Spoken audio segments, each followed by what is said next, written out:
మీ ఒక్క ఆనమాలు కూడా ఎక్కడ కనిపించదు. నాది జిమ్మెదారి. అలలు భూమిని కబలించడానికి అంగలు వేస్తున్నాయి. సాయంత్రపు సూర్యుడు అస్తమించడానికి సమాయత్తమవుతున్నాడు. ఉరుముల పిడుగుల ఊరేగింపు ఉద్యమించడానికి సిద్ధంగా ఉంది.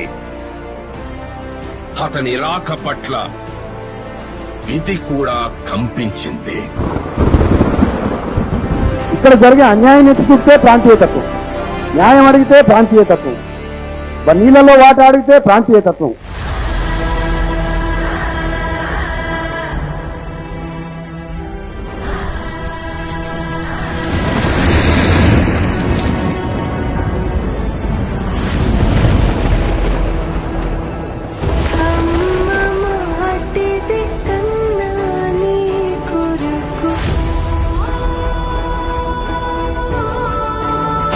ఆ టైంలో కూడా కేసీఆర్ మాకు ఇచ్చింది. పంపించిన బియ్యం, రేషన్, గుడ్లు, తరకారీ అన్ని కూడా మాకు కేసీఆర్ పంపించాడు.